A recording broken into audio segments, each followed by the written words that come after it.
Welcome back to Brad and Mark's RC Garage, and today we have another little drone.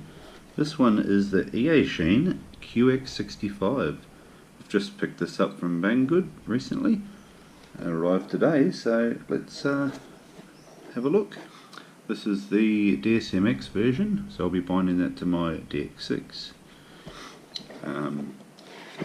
As I mentioned, this is a 65mm quad. So same size as the Inductrix Pro, all of that. So I did have the Inductrix Pro. Great little quad. Taught me how to fly FPV. Before you get into the big stuff and learning acro and all of that. So great platform to learn. But they're just so much fun, these things. Like flying through little gaps and just small spaces indoors. Awesome fun. So let's see what this one's all about, because it really does look quite promising. Alright, so let's see what's in the box. Start off with the drone. So here it is, the QX65. Looks pretty cool, and I can tell you, just feeling that frame, let's move that box out of the way for a sec. Yeah, feeling that frame, it actually feels pretty solid, like really quite solid. Already got a battery under there, that's cool. So that is a 250 milliamp one cell, and it's 30 to 60 C burst rate. So there we go, let's place it down there. Right, beta flight configurable flight controller. And I believe it's already preloaded with 3.2.2, which is not quite the latest, but pretty close. So we'll probably just leave that how it is. 25 milliwatt VTX and camera combo, and it's supposed to have a very nice camera, so I'm looking forward to testing this out very soon.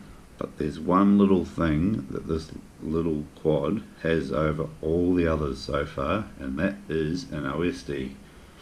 That's it. It's got a real Betaflight OSD, so we can actually see the voltage of this thing.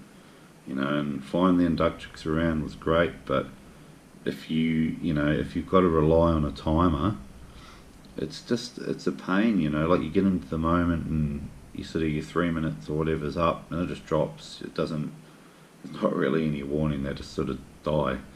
So to be able to monitor your voltage, that's pretty cool. I like that. Good thinking. What else can we say about this so far? Well, not really anything. I mean, it's just cool. I reckon we need to hurry up and get it bound up and beta flight it up and fly it. Anyway, we'll just sit that down there and see what else comes in the box. Got a bit sidetracked there. So we've got a bag, some spare props, screws, and a small screwdriver. They always come in handy. We've also got a charger, USB charger, so it can take, as you can see there, 2 different size batteries. We'll be using the smaller one here, and there's where did I see it? There's a little switch there. Oh, camera focus. Little switch on the side there, so you can flick between the 2 battery sizes, and obviously a different charge rate. Also a little tool there for removing your props, always handy. And last but not quite least, we do have some instructions, which are always good. But one thing I've just noticed already, these look like they are specific to whatever one you've ordered. So this is a DSMX. I've got a picture of a Spectrum radio there. So they've obviously got different instructions for the different protocols. Very good. That's cool. I like that. But anyway, not much really more to say apart from binding it up and flying it and getting a bit of DVR. But one cool thing I will mention now is Vass from Aussie RC Playground has also got one of these, and we are going to do some flying together and record the DVR and a few races here and there. We've thought about a few locations, but nothing locked in yet. But keep an eye on it for that one coming up very shortly. Anyway, we'll leave it at that and enjoy some DVR. Thanks for watching.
Bounced.